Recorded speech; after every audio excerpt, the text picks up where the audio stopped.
Selamat siang anak-anak. Siang, Pak. Bagaimana kabarnya? Baik. Masih sehat semua ya? Makasih. Ya, masih tetap semangat? Semangat. Betul, kalau masih tetap semangat. Mungkin siang ini mungkin ada yang sudah letih mungkin ya, dari pagi kita ketemu di siang ini. Oke, baiklah. Sekarang kita akan masuk di pertemuan kedua setelah kita kemarin membahas materi tentang jenis-jenis kamera. Sekarang kita masuk ke pertemuan kedua. Mungkin sebelum kita memulai pembelajaran pada hari ini, alangkah baiknya kalau kita berdoa terlebih dahulu. Mungkin ada yang bisa membantu Bapak untuk memimpin doa? Saya, Pak. Ya, silakan Kartini memimpin doa. Sebelum kita memulai pembelajaran hari ini, ada baiknya kita berdoa menurut agama dan kepercayaan kita masing-masing. Berdoa mulai. Berdoa selesai, beri salam. Selamat siang, Pak. Selamat siang. Terima kasih Kartini. Baik, selanjutnya Bapak akan absen terlebih dahulu. Hadir semua tidak untuk hari ini. Yang pertama, Karisa Aurelia. Hadir, Pak. Desti Mawar Wulandari. Hadir. Devi Oktariana. Hadir. Dita Rahma Akira. Hadir. Gusti Ralian. Hadir. Ika Ramanda. Hadir. Indah Maulia. Hadir, Pak. Kartini. Hadir, Pak. Rajiv Galih. Hadir, Pak. Hadir semua ya? Ya. Ya, baik. Selanjutnya, hari ini kita akan masuk ke materi menerapkan pengoperasian kamera digital dan perawatan peralatan fotografi. Jadi hari ini kita akan belajar mengenai bagaimana cara mengoperasikan kamera. Kita kemarin kan sudah mempelajari jenis-jenis kamera dan alat bantu fotografi. Nah, hari ini kita akan masuk ke materi menerapkan pengoperasian kamera digital dan perawatan peralatan fotografi. Namun sebelumnya Bapak akan jelaskan terlebih dahulu tujuan pembelajaran pada hari ini ya, dan penilaian yang akan Bapak ambil pada hari ini. Yang pertama, untuk tujuan pembelajarannya. Di sini setelah kalian mempelajari materi yang akan kita pelajari pada hari ini, kalian akan bisa mengoperasikan kamera. Ya, akan bisa mengoperasikan kamera dan kalian juga akan tahu bagaimana cara proses perawatan peralatan fotografi. Jadi tidak hanya memakai saja, tapi kalian juga tahu bagaimana caranya merawat peralatan fotografi. Itu tujuan yang akan kalian capai pada pembelajaran pada hari ini. Dan selanjutnya untuk penilaian ya, pada pembelajaran hari ini ada 3 kriteria penilaian yang akan Bapak terapkan pada pembelajaran hari ini. Yang pertama adalah tes tertulis. Jadi nanti mungkin di akhir pembelajaran atau di akhir materi nanti Bapak akan memberikan tugas atau pekerjaan rumah kalian yang nanti berupa soal-soal tertulis yang berhubungan dengan materi pada hari ini. Dan yang kedua, Bapak akan menerapkan penilaian tes lisan. Tes lisan ini nanti Bapak akan memberikan pertanyaan-pertanyaan dan nanti siapa yang bisa menjawab itu poinnya akan Bapak tambahkan 100. Jadi yang bisa menjawab. Dan yang ketiga ya, itu penilaian diskusi. Jadi nanti kita akan ada diskusi. Diskusinya berbarengan dengan praktek. Jadi nanti kita praktek sekaligus kalian berdiskusi. Jadi ada 3 poin penilaiannya. Paham? Paham. Baik, selanjutnya sekarang kalian buka alamat IP. Tadi Bapak sudah membagikan modul dan RKPD-nya. Ya, silakan kalian akses alamat IP-nya 192.168.1.21. Bagaimana? Bisa dibuka semua atau bisa diakses? Bisa. Bisa. Baik, selanjutnya sekarang kalian buka modul. Di situ ada folder atau file modul. Dibuka modulnya. Bagaimana? Bisa dibuka modulnya? Bisa. Bisa. Nah, di situ sudah Bapak bagikan modul mengenai menerapkan pengoperasian kamera digital dan perawatan peralatan fotografi. Tapi sebelumnya Bapak ingin tanya dulu materi sebelumnya. Sebelumnya kita belajar tentang apa? Alat dan jenis-jenis kamera. Oke, jadi minggu kemarin kita sudah membahas tentang jenis-jenis kamera dan alat bantu fotografi. Sekarang Bapak ingin tanya nih, kira-kira masih ingat atau tidak? Ya. Sekarang Bapak ingin tanya, sebutkan jenis-jenis kamera. Siapa yang bisa menjawab? Saya Pak. Ya, silakan Karisa. 1 mirrorless, 2 DSLR, 3 compact digital. Iya, beri aku sudut ke Jadi jenis-jenis kamera. Oke, selanjutnya sekarang sebutkan alat bantu fotografi. Siapa yang bisa jawab? Saya, Pak. Iya, silakan kita. Tripod, to-down lensa, payung reflektor, dan softbox. Oke, kita. Nah, itu tadi. Baik, selanjutnya kita masuk ke materi. Silakan kalian buka modulnya.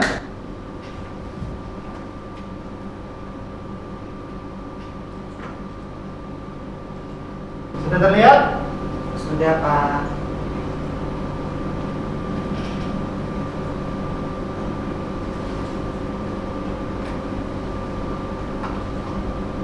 Oke, selanjutnya sebelum kita masuk ke materi, ada sedikit pertanyaan. Ya. Yang pertama, apa itu anatomi kamera? Siapa yang bisa menjawab? Saya, Pak. Ya, silakan Desi. Anatomi kamera adalah bagian-bagian dari tubuh kamera. Anatomi kamera bagian-bagian dari tubuh kamera. Kita beri aplaus dulu Desi. Terus yang kedua, apa itu prosedur pengoperasian kamera? Siapa yang bisa menjawab? Saya, Pak. Ya, Ika. Kegiatan mengambil gambar dengan bantuan kamera. Ya, jadi kegiatan mengambil gambar dengan bantuan kamera. Kita beri aplaus. Baik, sekarang kita buktikan. Kira-kira benar nggak nih pertanyaan atau jawaban dari si Desti dan Ika tadi? Baik, yang pertama kita masuk ke mengenal anatomi kamera. Nah, jadi di sini ada sebuah kamera ya. Jadi seperti yang dijelaskan teman kalian tadi ya. Anatomi kamera adalah bagian-bagian tubuh dari sebuah kamera. Nah, bagian-bagian tubuhnya itu apa saja? Nah, contohnya. Yang pertama itu di sini ada lensa ya. Lensa ini diibaratkan adalah sebuah mata. Kalau di manusia itu diibaratkan sebuah mata lensanya. Terus yang kedua ada flash. Flash ini berfungsi untuk pencahayaan. Jika kita melaksanakan atau melakukan pemotretan di tempat yang kurang cahaya, kita bisa menggunakan flash ya. Terus ada juga LCD. LCD ya. Di sini fungsinya kita bisa melihat settingan-settingan kamera dan hasil-hasil pemotretan itu bisa kita lihat melalui LCD-nya. Dan juga ada viewfinder. Viewfinder ini adalah bisa juga disebut sebagai jendela bidik. Ini fungsinya kalau kalian ingin membidik tanpa menggunakan LCD, bisa menggunakan viewfinder. Dan juga ada di sini ada tombol-tombol. Ada tombol-tombol, banyak fungsinya tombol-tombol di sini. Ya, untuk lebih jelasnya kalian bisa lihat di modul. Di modul itu sudah ada fungsi-fungsi dari tombol-tombol kamera itu apa saja, itu ada di situ semua. Nah, jadi itu tadi ya. Salah satu contoh anatomi dari kamera. Jadi bagian-bagian yang menempel pada tubuh kamera itu disebut sebagai anatomi kamera. Jadi kalau ada bagian yang tidak menempel dengan kamera, contohnya misalkan tripod, softbox, ya, atau tudung lensa, itu bukan disebut sebagai bagian dari anatomi kamera, tapi itu disebut sebagai alat bantu fotografi. Paham?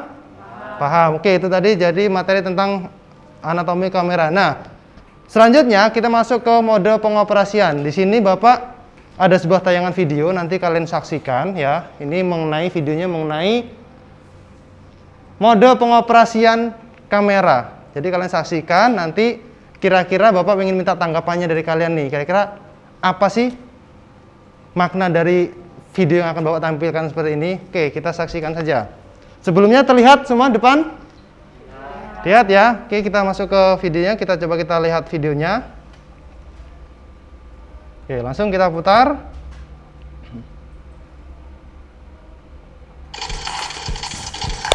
Terdengar suaranya? Dengar. Oke, silakan saksikan. Ini video tentang mode pengoperasian kamera. Mengenal mode operasi kamera. Pada dasarnya, di setiap kamera modern seperti sekarang ini, selain mode auto, banyak sekali fitur-fitur lain yang bisa kita gunakan dalam pengoperasian kamera kita. Secara umum, kita sering melihat beberapa pilihan mode kamera, antara lain auto untuk otomatis, P untuk program, S atau TV untuk shutter priority, A atau AV untuk aperture priority, dan M untuk mode manual. Di beberapa merek kamera, mode shutter priority dan mode aperture priority menggunakan notasi yang berbeda, seperti terlihat di gambar sebelah kanan menggunakan notasi AV dan TV, sedangkan sebelah kiri menggunakan A dan S. Aperture priority dengan notasi A, shutter priority dengan notasi S, sedangkan aperture value menjadi AV, dan untuk shutter menggunakan istilah time value sehingga menjadi TV. Keduanya merupakan hal yang sama, namun hanya berbeda di notasi.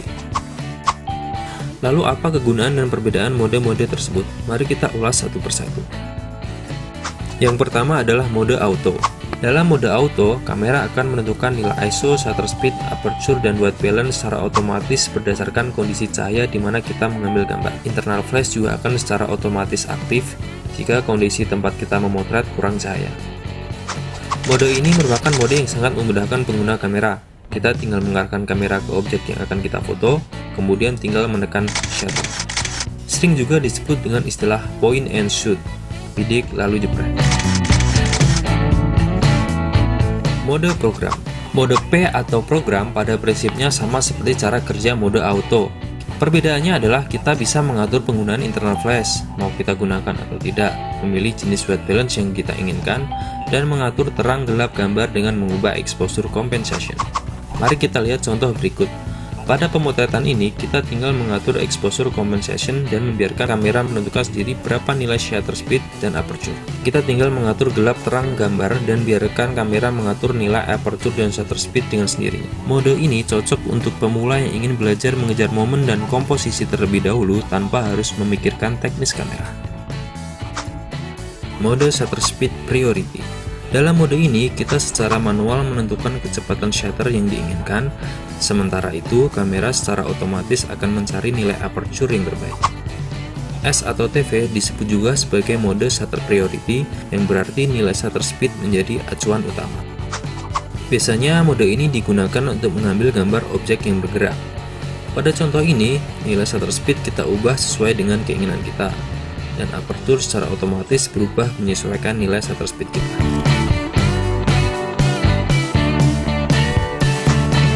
Mode aperture priority.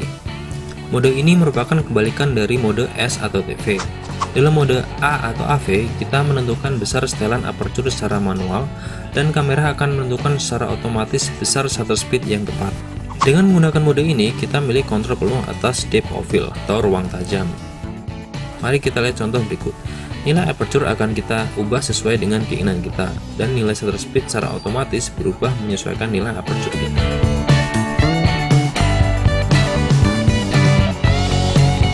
Dari kedua mode S atau TV dan A atau AV, kita juga bisa mengatur exposure compensation, mau menjadikan gambar terlihat lebih terang atau gelap, dan biarkan kamera mengatur shutter atau aperture dengan sendirinya. Dan yang terakhir adalah mode manual. Seperti namanya, kita memegang kendali sepenuhnya atas pengoperasian kamera kita. ISO, shutter speed, aperture, internal flash, white balance, dan exposure compensation kita tentukan sendiri. Dengan mode ini, kita bisa lebih mengeksplor kamera dan hasil foto kita. Mode manual sangat cocok bagi kita yang ingin belajar detail tentang konsep fotografi, yaitu segitiga exposure. Untuk lebih jelasnya, bisa cek video kita sebelumnya mengenai segitiga exposure. Ada satu hal lagi yang perlu kita tahu. Di semua mode P, S atau TV, A atau AV, dan M, kecuali mode auto, kita bisa mengontrol penuh berapa nilai ISO yang kita inginkan, atau men-settingnya di auto dan biarkan kamera menentukan ISO yang tepat dengan sendirinya. Oke, itu tadi beberapa jenis operasi kamera yang bisa kita pilih. Cobalah untuk memahami dan mengeksplor lebih banyak lagi tentang kemampuan kamera kita. Semua jenis dan fitur-fitur yang ditawarkan kamera modern seperti sekarang ini akan mempermudah kita dalam membuat sebuah foto. Tapi perlu kita ingat bahwa bukan kamera yang menciptakan foto bagus, tapi pemakainya. Bukan apa yang kita gunakan, tapi bagaimana cara kita menggunakannya. Selamat belajar dan berkreativitas. Salam fotografi, biar foto yang bicara. Oke, jadi itu tadi ya Jadi tayangan video tentang mode pengoperasian kamera. Oke, sebelum Bapak jelaskan lagi, kira-kira siapa yang bisa menyimpulkan tentang apa sih tayangan video ini? Saya Pak, Ya, silakan Rajib. saya kira dulu kamera digital itu sama dengan kamera yang ada di handphone Android Pak. Ya. Setelah saya melihat video ini saya jadi tahu gitu kalau misalnya kamera digital itu ternyata memiliki lebih banyak fitur. Apalagi fitur manual, kita bisa ngatur sesuai dengan keinginan kita gitu Pak. Oke, kita beri aplaus dulu buat si Rajib. Dari tayangan video tadi, bahwa sebenarnya pada kamera DSLR terutama ya, fitur atau mode pengoperasian kamera itu terdapat beberapa jenis. Jadi nggak cuma hanya satu jenis saja. Jadi contohnya tadi ada mode otomatis. Nah, mode otomatis itu ya, kalau kita saat memotret kita menggunakan mode otomatis ya, semua settingan kamera itu disetting secara otomatis oleh kamera itu sendiri. Jadi si penggunanya tidak perlu men-settingnya. Jadi settingannya itu semuanya otomatis disetting oleh kameranya. Jadi kameranya menyesuaikan kondisi atau keadaan atau cahaya yang ada pada saat waktu kita memotret tadi. Jadi dia disetting otomatis. Dan ada juga settingan manual. Nah, kalau settingan manual ini ya, semua settingan ya atau mode manual, semua settingan yang ada pada kamera itu semuanya kita yang megang kendali. Jadi kita megang kendalinya. Maksudnya megang kendali mulai dari settingan ISO, aperture dan shutter speed-nya itu semuanya kita yang men-settingnya, bukan kameranya. Jadi sesuai dengan kemauan kita, shutter speed-nya mau dibuat berapa, aperture-nya mau dibuat berapa, ya kan, ISO-nya mau dibuat berapa, itu sesuka kita. Ya, bagaimana kita pintar mengatur segitiga exposure-nya. Nah, seperti pada video tadi ya, gambar bagus itu bukan karena kameranya, tapi bagaimana cara kita menggunakan kameranya atau bagaimana cara kita menghasilkan gambar itu menggunakan kamera tersebut. Paham ya? Paham. Nah, itu tadi jadi mode-mode pengoperasian kamera. Kita tadi sudah masuk ke mode pengoperasian kamera selanjutnya. Dalam mengoperasikan kamera ini juga di sini ada istilah segitiga exposure. Nah, sekarang segitiga exposure itu apa saja sih? Ya, seperti apa sih segitiga exposure? Ya. Oke, kita langsung masuk ke materinya. Nah, yang pertama adalah ISO. Jadi segitiga exposure itu terdiri dari ISO, aperture, dan shutter speed. Nah, sekarang apa ISO itu dan apa aperture itu dan apa shutter speed itu? Kita bahas satu persatu ya. Yang pertama adalah ISO. Nah, secara definisi ISO adalah ukuran tingkat sensitif ya sensor kamera terhadap cahaya. Semakin tinggi settingan ISO, maka semakin sensitif sensor kamera terhadap cahaya. Jadi ISO ini adalah sensitifnya sensor dalam menangkap cahaya. Ya, semakin besar settingan ISO, semakin sensitif sensor dalam menangkap cahaya. Ya, jadi intinya kalau misalkan kamera kita menggunakan settingan ISO yang kecil, gambar yang akan kita hasilkan itu akan lebih gelap. Sedangkan kalau kita menggunakan settingan ISO yang tinggi, gambar yang kita hasilkan itu akan lebih kelihatan terang. Tapi penggunaan settingan ISO juga itu harus sesuai prosedur. Tidak sembarangan mentang-mentang tempatnya gelap langsung kita tinggi. Karena settingan ISO terlalu tinggi juga itu akan membuat gambar menjadi flare.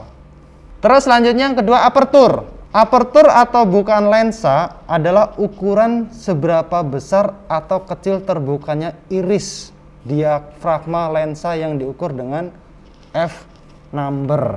Jadi biasanya kalau di settingan aperture pada kamera itu dilambangkan dengan huruf F. Ya, dilambangkan dengan huruf F. Nah, di sini yang dimaksud dengan aperture adalah settingan besar kecilnya bukaan iris diafragma. Jadi di lensa itu kan ada diafragmanya. Apa besar kecilnya bukaan diafragma. Jadi diibaratkan kalau misalkan kalian di rumah itu ada jendela. Nah, aperture ini diibaratkan tirai jendela.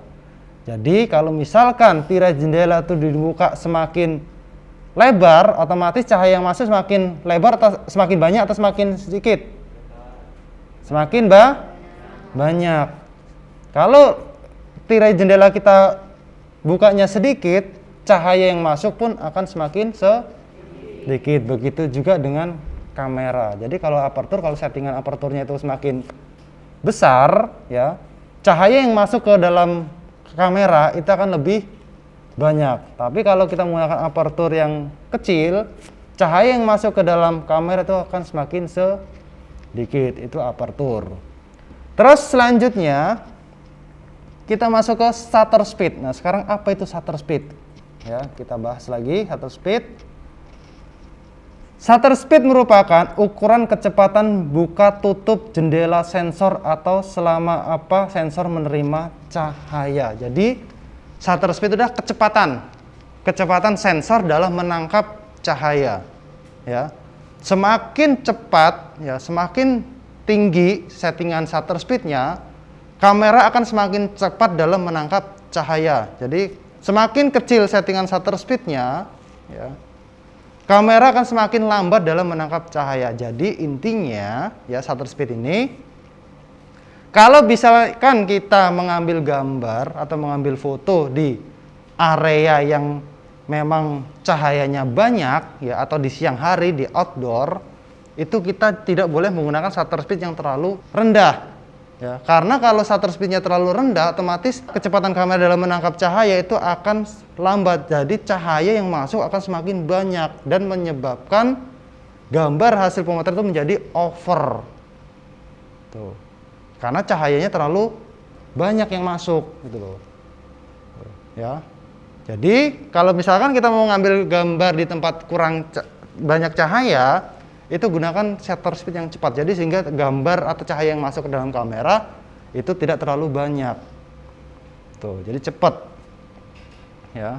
Nah, bisa juga shutter speed ini bisa kita gunakan juga kalau misalkan kalian akan mengambil gambar, ya, misalkan kalian akan mengambil foto, misalkan ada baling-baling kipas. Baling-baling kipas posisi berputar, ya. Kalian ingin melihat detail baling-balingnya seperti apa. Itu settingan shutter speed-nya yang kalian gunakan itu yang cepat. Ya. Paham ya? Paham. Nah, itu tadi adalah segitiga exposure. Jadi terdiri dari ISO, aperture, dan shutter speed. Itu yang disebut sebagai segitiga exposure. Oke, itu tadi dalam pengoperasian. Jadi dalam pengoperasian kamera itu ada 3 yang perlu kalian pahami. Yang pertama, kalian perlu memahami anatomi kamera. Jelas dong. Jadi kalau misalkan kalian mau mengoperasikan kamera tapi anatomi kamera sini kalian nggak paham, tombol ini fungsinya untuk apa, viewfinder itu fungsinya untuk apa, kalian nggak paham, bagaimana kalian akan mengoperasikan kamera. Satu, itu kunci dasar yang kalian harus pahami dalam mengoperasikan kamera. Terus yang kedua, kalian harus paham jenis-jenis mode pengoperasian kamera. Jadi saat kalian akan mengambil gambar, kalian harus tentukan kalian akan menggunakan mode otomatis atau yang manual. Biasanya kalau fotografer yang sudah profesional itu nggak pernah namanya menggunakan settingan otomatis, tapi menggunakan mode yang manual. Karena settingan segitiga exposure-nya itu bisa mereka atur sesuka mereka sendiri. Tuh, itu yang kedua. Terus yang ketiga, dalam mengoperasikan kamera kalian harus paham cara settingan segitiga exposure. Bagaimana cara menentukan shutter speed-nya, bagaimana cara menentukan aperturnya, bagaimana cara menentukan nilai ISO-nya, itu kalian harus paham. Kalau kalian bisa menguasai itu, kalian bisa mengoperasikan sebuah kamera. Paham ya? Paham. Oke, kita masuk ke materi yang terakhir, yaitu mengenal perawatan peralatan fotografi adalah serangkaian kegiatan dalam merawat peralatan fotografi agar selalu berfungsi dengan baik. Jadi intinya dalam fotografi kalian tuh tidak hanya bisa menggunakan kamera saja, ya, tapi kalian juga harus bisa bagaimana cara merawat peralatan fotografi. Kenapa harus seperti itu? Ya, iya, karena kalau kalian tahu bagaimana cara merawat peralatan fotografi, otomatis alat-alat yang kalian punya itu tadi akan tetap berfungsi dengan baik. Jadi kamera itu juga butuh perawatan, nggak cuma hanya kalian saja yang butuh perawatan, ya kan? Tuh, kamera juga butuh perawatan, dirawat, ya. Contohnya misalkan kalau kita mau menyimpan kamera, baterainya kita lepas dulu, ya kan? Bila perlu memorinya kita lepas atau lensanya kita buka, kita kasih penutupnya kan ada tuh, ya. Terus kita benar-benar kita simpan tempat yang benar-benar kering, jangan lembab. Tuh, kita bersihkan kalau memang kotor dan kita hindarkan dari terik sinar matahari bahkan air, ya. Tuh, jadi harus benar-benar dirawat. Nah, sekarang apa saja sih peralatan yang biasa sering digunakan untuk perawatan fotografi, ya? Kita lihat. Jadi ada 6 alat pembersih kamera di sini. Nah, di sini ada blower, ya, lens tisu, kain microfiber, swab kit, lens pen, sensor clean. Nah, sekarang seperti apa sih gambarnya? Ini gambar dari blower. Jadi biasanya dia digunakan untuk menyedot debu, ya, nyedot-nyedot debu di kamera, entah itu di lensa atau di body-bodinya yang kira-kira sulit dijangkau dengan kain, ya, itu bisa digunakan blower. Terus ada juga lens tisu. Lens tisu ini biasanya mirip kayak tisu basah, tapi bukan tisu basah, ya. Dia memang khusus untuk membersihkan kamera. Ini dia seperti tisu. Terus ada juga kain microfiber. Nah, kain microfiber ini seperti lap, tapi kalau misalnya kalian yang tahu lap yang bisa bersihin kacamata, nah itu mirip seperti itu. Itu yang kain microfiber. Terus selanjutnya ada swab kit. Nah, ini swab kit ini seperti ini. Dia mirip seperti kayak kuas, ya, tapi kecil. Nah, dan dia juga lembut. Jadi sehingga kalau untuk membersihkan kamera tidak merusak kameranya itu sendiri. Ada juga lens pen. Nah, lens pen ini seperti kayak dia nanti bisa berputar mirip kayak gerinda, tapi bukan gerinda, ya, nanti itu untuk membersihkannya. Terus ada juga sensor clean. Sensor clean ini seperti kayak cairan, ya, nanti untuk membersihkan juga, untuk membersihkan kamera juga. Nah itu tadi 6 alat pembersih kamera. Jadi hari ini kita mau belajar tentang bagaimana cara mengoperasi kamera. Berikut kalian nanti akan ada yang harus dikerjakan pada lembar LKPD berhubungan dengan bagaimana mengoperasikan kamera. Sebelumnya ada yang mau ditanyakan? Sudah paham semua, ya? Sudah siap untuk berdiskusi dan praktek, ya? Sudah siap, ya? Oke, kalau sudah siap, sebelum kita mulai praktek, Bapak akan bagi menjadi beberapa kelompok dulu, ya. Bapak akan bagi beberapa kelompok dulu untuk berbahan diskusinya. Oke, langsung saja Bapak bagi. Untuk yang sebelah kanan, paling kanan, itu kelompok 1, ya. Yang bagian tengah itu kelompok 2 dan yang bagian kiri itu kelompok 3. Bapak ulangi, ya. Jadi bagian kanan kelompok 1, tengah kelompok 2 dan bagian kiri kelompok 3. Nah, sekarang apa tugasnya? Sekarang silakan kalian buka yang di IP yang tadi Bapak sebutkan tadi di 192.168.1.21. Di situ sudah Bapak bagikan lembar LKPD-nya. Silakan dibuka. Bapak sambil Bapak jelaskan dulu untuk lembar LKPD-nya. Bagaimana? Sudah terbuka LKPD-nya? Sudah, ya? Kalau sudah, Bapak jelaskan dulu sedikit LKPD-nya. Yang pertama dari kegiatannya, baca dan amati bahan ajar yang sudah diberikan oleh guru. Jadi tadi Bapak sudah membagikan modul, bahkan ada bahan ajar juga, itu kalian baca lagi, ya. Kalian baca lagi. Terus carilah informasi tambahan pada media internet. Nah, kalian bisa mencari di internet kalau misalkan modul yang setelah Bapak berikan tadi itu menurut kalian ada yang kurang, kalian bisa menambah referensi tambahan di media internet. Itu kebetulan di komputer kalian sudah Bapak fasilitasi dengan koneksi internet. Jadi kalian bisa mengakses internet sepuas kalian. Dan kalian bisa mencari referensi-referensi tambahan mengenai bagaimana mengoperasikan kamera. Terus yang ketiga, diskusikanlah dengan kelompok permasalahan yang telah diberikan pada LKPD. Jadi nanti kalian berdiskusi, praktek sambil berdiskusi. Selanjutnya, ambil beberapa jenis foto dengan pengaturan segitiga exposure yang berbeda. Jadi nanti tugas kalian mengambil 3 buah foto ya, 3 buah foto dengan menggunakan segitiga exposure yang berbeda ya. Terus masukkan hasil foto yang diambil pada tabel analisis, lalu tuliskan nilai segitiga exposure yang dipakai. Nah, jadi di sini sudah Bapak sediakan tabel untuk analisisnya. Jadi nanti di situ ada kolom hasil gambar, shutter speed, aperture dan ISO. Jadi nanti kalian ambil 3 buah foto ya. Kalian masukkan di kolom hasil gambar. Nilai shutter speednya berapa? Nilai aperturnya berapa dan nilai ISO-nya berapa? Nanti kita bandingkan. Kira-kira dari settingan kalian itu tadi sama tidak foto yang dihasilkannya, ya. Jadi seperti itu. Nah, selanjutnya setelah kalian selesai berdiskusi dan praktek nanti, kalian kembali lagi ke lab. Jadi nanti kita prakteknya nggak di sini, di sebelah ya, di studio foto kita. Tuh. Nah, jadi untuk ke studio fotonya itu nanti kita bergantian. Jadi misalkan kelompok 1 dulu yang berada di studio foto untuk melakukan diskusi dan praktek. Yang lainnya berdiskusi di sini, membahas atau bisa mencari referensi mengenai teknik atau bagaimana cara mengoperasikan kamera. Segitiga exposure apa saja yang perlu di. Jadi boleh cari referensi gambar-gambar dulu. Misalnya kalau menggunakan shutter speed seperti ini, gambarnya seperti apa? Kalau kita menggunakan shutter ini seperti apa, ya? Nah, di sini sudah Bapak sediakan gambar yang harus kalian ambil, ya. Di sini tadi kan 3 gambar. Gambar yang pertama itu adalah gambar under. Nah, nanti yang masih di sini kalian cari gambar under itu seperti apa sih, ya kan? Terus yang kedua ada gambar normal. Yang ketiga ada gambar over. Tuh.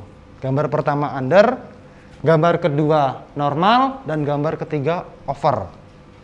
Ya, nanti kalian ambil gambar seperti itu. Nah, settingan isunya seperti apa? Kalian nanti berdiskusi, ya. Nah, yang belum kesempatan praktek, kalian cari dulu seperti apa contoh gambar under, seperti apa contoh gambar normal, dan seperti apa contoh gambar overnya, ya. Paham? Paham. Oke, kalau sudah paham, satu lagi, setelah kalian berdiskusi, ya, sudah menghasilkan foto, soal yang kedua itu ada analisis dan jelaskan perbedaan foto yang telah diambil dengan berbagai pengaturan segitiga exposure. Jadi nanti setelah kalian mendapatkan 3 foto ini, kalian jelaskan, ya. Nggak mungkin 3 foto ini pasti ada perbedaannya, nggak mungkin sama. Kalau misalkan 3 foto yang kalian ambil ini nanti hasilnya sama, berarti kalian belum memahami tentang segitiga exposure, ya. Jadi nanti setelah kalian mendapatkan 3 foto, kalian analisis dan kalian jelaskan, lalu kalian presentasikan ke depan. Jadi nanti kalian ambil foto, ya, dari studio udah kalian foto, kalian backup fotonya, masukkan ke dalam komputer, masukkan ke dalam tabel, ya, dalam tabel. Yang lainnya gantian masuk ke studio foto untuk ngambil fotonya. Nanti setelah selesai masuk ke lab lagi, ya, masuk ke lab lagi. Kalian backup fotonya, kalian masukkan tabel. Lalu kalian analisis. Jangan lupa nanti saat kalian praktek, misalkan kalian mengambil gambar under dulu, jangan lupa kalian mencatat settingan ISO-nya yang ada di kameranya, ya. Ya, jangan lupa mencatat settingan ISO yang ada di kameranya. Nah, kalau situ baru kalian masukkan, isikan di dalam tabel analisis. Paham ya?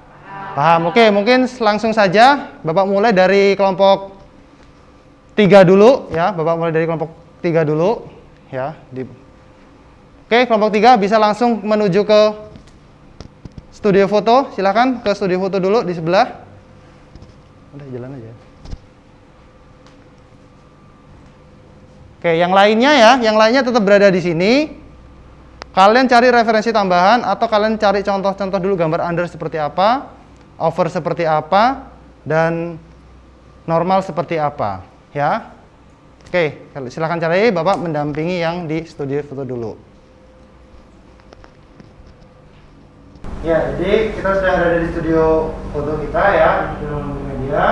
Jadi di sini kalian nanti akan mempraktekkan apa yang tadi sudah dijelaskan di dalam lab tadi. Kalian akan mengambil 3 buah foto, yaitu foto under, normal, dan over. Tapi sebelumnya di sini bisa kalian lihat ada beberapa peralatan. Nah, ini peralatan fotografi ya, peralatan bantu fotografi yang minggu kemarin sudah Bapak jelaskan. Di situ contohnya ada background ya, ada peralatan tata cahaya seperti softbox ya, dan juga ada album juga ya. Nah, di sini kalian akan mengambil di sini. Jadi project atau gambar foto yang akan diambil adalah pas foto. Jadi nanti kalian sediakan satu orang untuk jadi model dan satu orang jadi fotografernya. Jadi nanti sudah model tinggal dipilih siapa nanti modelnya dan siapa nanti yang akan jadi fotografernya. Kalian ambil foto yang pertama tadi under ya, terus normal sama over. Oke, sebelum kalian melakukan fotografi, di sini sudah Bapak sediakan kameranya. Di sini ada alat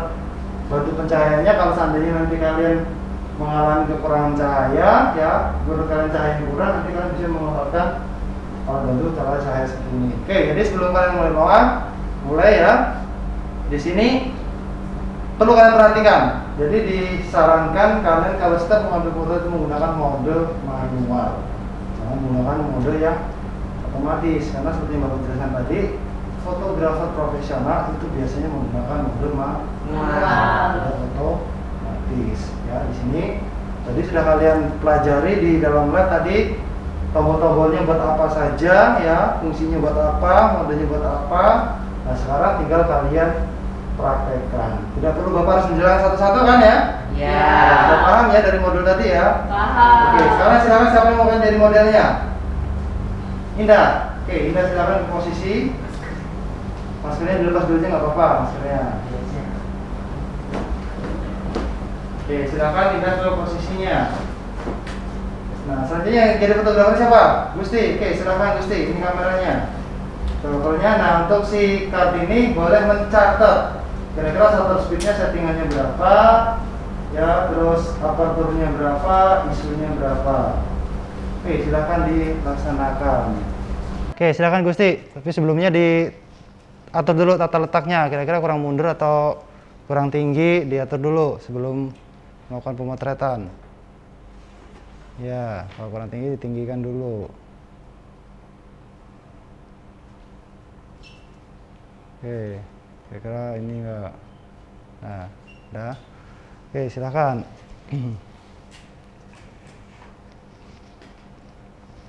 Yuk, siap ya. 1, 2, 3. Oke, selanjutnya yang normal. Kira-kira udah pas belum? Kalau sudah pas, sesuai under, langsung pindah ke normal. 1, 2, 3. Oke. Oke. Sudah, kalau sudah pindah ke over. 1, 2, 3. Oke. Oke, sudah semua? Sudah, Pak. Sudah. Oke, kalau sudah boleh kembali ke lab, di backup dulu lalu dimasukkan ke dalam LKPD-nya. Oke, silakan terus panggil kelompok berikutnya untuk ke dalam lab.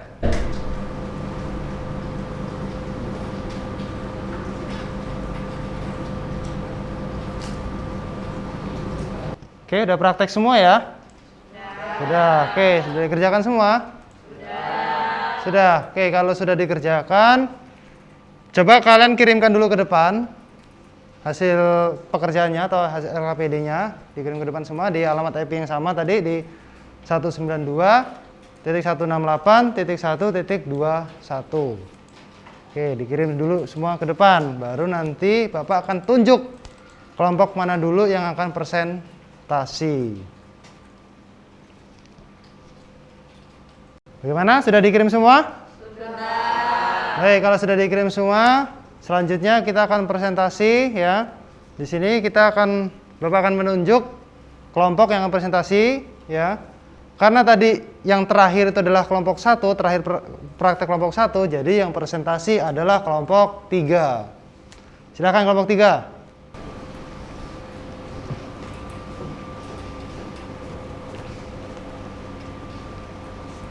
Assalamualaikum warahmatullahi wabarakatuh. Waalaikumsalam warahmatullahi wabarakatuh. Saya perwakilan dari kelompok 3 ingin mempresentasikan hasil kerja kelompok kami. Kelompok kami terdiri dari Gusti Rolian, Indah Maulia, dan Kartini. Di sini saya ingin menjelaskan foto dengan. Oke, yang lain perhatikan ya, yang lainnya ya. Jadi kalau ada yang mau tanyakan, silakan ditanyakan. Di sini kami mendapatkan 3 hasil foto dengan settingan yang berbeda-beda. Yang pertama, under exposure. Di sini kami menggunakan shutter speed 1/160, aperture 10, ISO 200. Lalu gambar yang kedua adalah normal exposure. Di sini kami menggunakan shutter speed 1/125, aperture 6.3 dan ISO 200. Lalu yang ketiga kami mendapatkan foto dengan over exposure, yaitu dengan shutter speed 1/125, aperture 4.5 dan ISO 400. Setelah kami analisis, kami mendapatkan hasil bahwa setiap foto itu dapat dibedakan. Yang pertama, foto under exposure. Foto under exposure terlihat lebih gelap karena cahaya yang ditangkap kamera lebih sedikit sehingga gambar yang dihasilkan kurang cahaya atau gelap. Lalu yang kedua, foto normal exposure terlihat normal karena cahaya yang ditangkap kamera pas, dalam arti cahaya yang masuk tidak terlalu sedikit dan tidak terlalu banyak. Lalu foto over exposure terlihat lebih terang, bahkan over karena cahaya yang ditangkap kamera terlalu banyak sehingga gambar yang dihasilkan terlalu over. Terima kasih. Apakah dari kelompok lain yang ada yang ingin bertanya? Ayo silakan, kelompok lain ada yang mau ditanyakan? Saya, Pak. Ya, silakan. Saya Dita dari kelompok 2 ingin bertanya, alat bantu apa saja yang digunakan dalam pengambilan foto tersebut? Oke. Menjawab pertanyaan dari kelompok 2. Di sini kami menggunakan 1 reflektor, 1 lighting dan 2 styrofoam. Terima kasih. Oke. Ada lagi kelompok lain yang mau bertanya? Tidak ada? Kalau nggak ada silakan ditutup kelompok 3.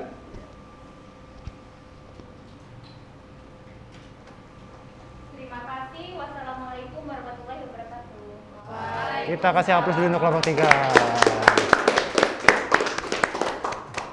Baik ya, kita tadi sudah presentasi semua ya. Mungkin ada yang sebelum kita mengakhiri pelajaran pada hari ini ada yang bisa bantu untuk menyimpulkan? Ya, Indah silakan. Setelah saya mengikuti pembelajaran pada hari ini, saya dapat menyimpulkan bahwa dalam pengoperasian kamera digital terdapat beberapa mode pengoperasian dan kita bisa tahu bagaimana cara men-setting segitiga exposure agar mendapatkan hasil gambar yang menarik. Oke. Oke, jadi kesimpulan pada pembelajaran kita pada hari ini ya mengenai pengoperasian kamera. Jadi kalian dalam mengoperasikan kamera kalian tahu apa saja yang perlu kalian pahami dalam mengoperasikan kamera. Yang pertama tadi contohnya kalian paham tentang anatomi kamera sebelum kalian melakukan pengoperasian kamera. Dan yang kedua, kalian paham jenis-jenis mode pengoperasian kamera. Dan yang ketiga, kalian juga tahu bagaimana cara men-setting segitiga exposure sehingga dapat menghasilkan gambar yang menarik. Dan juga selain kalian bisa mengoperasikan kamera, kalian juga tahu bagaimana cara merawat peralatan fotografi. Paham ya? Paham. Ada yang mau ditanyakan? Tidak ada. Kalau tidak ada, untuk materi minggu depan ya, minggu depan tetap di materi yang sama, desain grafis percetakan ya. Kita akan belajar mengenai bidang pandang dan sudut pandang. Jadi setelah kalian belajar mengoperasikan kamera, kalian akan belajar mengenai bidang pandang dan sudut pandang.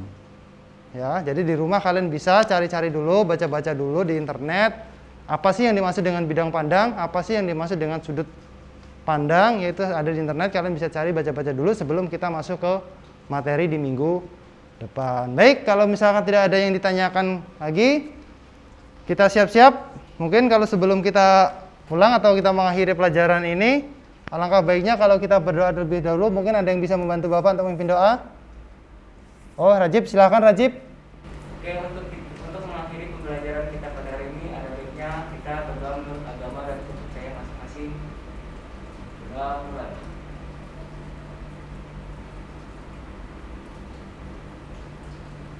selesai. Salam para guru.